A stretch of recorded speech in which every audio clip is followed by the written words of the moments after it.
Hi guys, this is Ranjit, and in this video let's talk about smartwatches. And if you have been following me, you know that I actually use smartwatches quite a bit, and I have a bunch of smartwatches. These are the various different kinds of smartwatches that we have in the industry, and there's a lot of confusion actually about this one. So I'll try to actually demystify that and guys let you know what is a real smartwatch and are some of the watches that we see actually real smartwatches or not, and what's good about them, what's bad about them, talk about it, and what is the hype about this. So I'll try to de-hype it, because sadly in this tech industry everything is just being hyping up without the reality. So I'll talk about the reality. And first let's talk about the real smartwatches. I would say, as you can see, we have a bunch of smartwatches here. This is the Apple Watch, this is Amazfit, this is the Honor Magic 2, and this is the Samsung Galaxy Watch.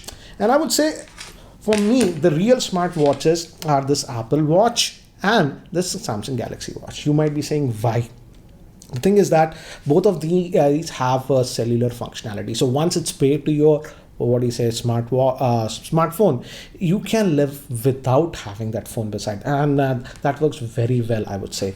And big difference is, first let's talk about the Apple Watch, because this has been very popular. Then we'll come back to the Samsung Galaxy Watch. The thing is that if you're having this Apple Watch, you obviously need an iPhone. And why I say this is a real smartwatch is that it constantly unlocks itself.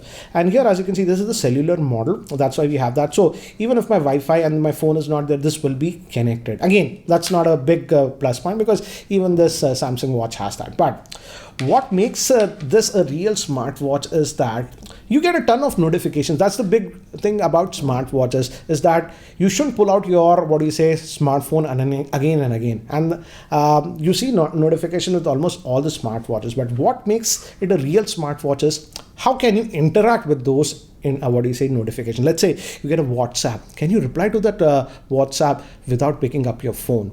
And that's where the difference is. And yes, technically both these Apple Watch and even this Samsung Watch can do that. For example, Apple has Siri, and the Siri is actually integrated very well on this. And this is not the latest model, guys. This is the Series 4. Series 5 has also come. So this is not the latest model, but still it works. If you just press this, you can talk to the smartwatch. For example, let's see. What's the time in New York? And notice how fast it reacted. That is what it doesn't have any delay. So that is why I like the Apple Watch. For example, you can ask stuff like weather. What's the weather like? Here's the weather today. As you can see, it pulled it, and it is so fast. So it's a very seamless experience. So in that way, I would say Apple has done a great job. And for example, this works even for, you get a WhatsApp and stuff. You don't have to pull out your phone. You just use the reply button via voice and it works. And again, as you saw, the speaker was also good. So very fast. And that makes it a big difference, I would say. When I was using the Apple Watch, I didn't have to pick up my smartphone that much, because for most of the notifications, small WhatsApp and stuff, I could just reply directly from that. Now, let's talk about, this is the Samsung Galaxy Watch, and this also has the cellular option in it. And I would say, yes, it's a traditional smartwatch. You get your notifications and all those things on this one. I like how the dial is. And this one has Bixby as the voice assistant, and you guys know Bixby is pretty slow, and that's the downer of this one. For example, you can invoke. We'll try the same thing. What's the time in New York? And as you can see, it is taking that time. That's the big problem with CA. I think so it's going to fail. Again, let's try it. What's the time in New York? Now it picked up. But it's 2:10 on Saturday. But did you notice how much time did it take? Whereas the Apple Watch was almost instantaneous. This took about 5 seconds. First time it didn't work. So it is, yes, Bixby is there and you can do that functionality. For example, you can even reply to WhatsApp messages. But the accuracy is very bad and it is very slow. But again, this is the one that we have in Android that works. We also have some Android Wear watches that do slightly better, but I have noticed that many of them exhibit lag and stuff. The good thing is that on this Samsung Galaxy Watch and even the Apple Watch, there is almost no lag with your general interactions. So these were the smartwatches for me, and the big thing is that you can reply to the notifications. Now let's talk about semi-smartwatches. For example, this is the Amazfit that we have, and this is the Honor Magic Watch 2 that I had posted its video about 2 weeks ago. And as you can see, they look like a traditional circular watch, and they have this touch screen and all this thing. That's fine. But the problem is that these semi-smart watches, what I call, do not have any voice assistant. So for example, when you get a notification like this, you can't reply to it. So I feel that's the biggest downer of this. When I was using this one, or even the Amazfit. Whenever I used to get a notification, if it was important notification, I had to go back to my pocket and pull out my smartphone. So that is the big difference, I would say, between these proper smart watches and these semi-smart watches. But the big advantage of these, I would say, semi-smart watches is the battery life they can get. In these smart watches, for example, the Galaxy Watch and even the Apple Watch, you can get about 1.5 to a max of about 2 days worth of battery life. Whereas on this Honor one, I'm getting about 10 or 12 days of battery life. The same case as with the Amazfit watch, almost easily about 2 weeks. So that's the big advantage. And I would say for fitness, these might be better because it has that 10 or 12 days of battery life.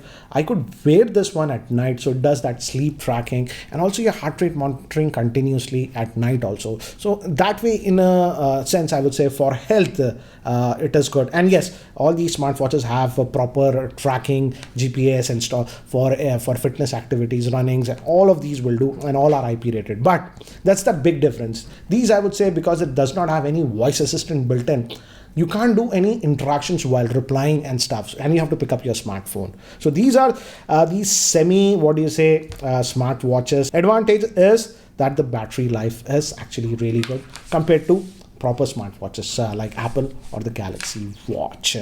Now I'll talk about some of the cons of this one. First, let's talk about the Apple Watch. Again, super expensive. Even a normal one, I would say non-cellular will be about 40 to 42,000 or something, I would say. And a cellular one is generally about 10,000 more. So about 50 to 52,000. And you actually need an iPhone to even actually set this up. You really need an iPhone. Yes, it won't work with an iPad. So you really need an iPhone for an Apple Watch. So that is actually limits its, reach. Then obviously you have the Galaxy Watch, and I would say in terms of pricing now, the Galaxy Watches are good. You get both in the cellular or the non-cellular variant. The non-cellular ones have hovering around 20,000. I would say cellular one are both big. So if you want a smartwatch, I would say for Android, you can have a look at it. But the big con, as I've told you, is that Bixby. Yes, you have that voice interactions. As you can see, it works, but again, it's slow and a little bit laggy. Sometimes it takes about 5 to 6 seconds. So it's not a very seamless experience, but at least you can reply to some of the stuff. And yes, all these smartwatches have, speaker and a microphone, so you can take calls. But I felt that the call quality was the best on the Apple Watch. Second, I would say these, and third and fourth, I would rate these ones. Battery life is actually pretty low on both of these, about 1.5 days realistically to max of about 2 days. And again, as I've told you, these are not real smartwatches for me because it does not have any voice integration, any assistant. So again, for any notification that you get, you might have to pick up your smartphone really to reply to stuff. Yes, you can do basic stuff with the Amazfit. They have predefined okay, yes, no, can't. But again, for anything proper, you have to pick up your smartphone. But advantages of battery life. Battery life is really good. So for health and stuff, actually they look good. In fact, between the Amazfit and this one looks a lot more premium because it's completely made up of metal, whereas this is mostly plastic. So again, you have to decide. And I would say, yes, you can take calls with both of these, semi-smart watches, I would say.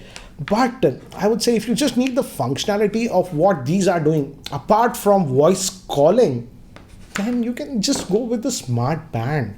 For example, I had reviewed this Honor band earlier. This cost about 2,500. You have also other bands that cost about 2,000.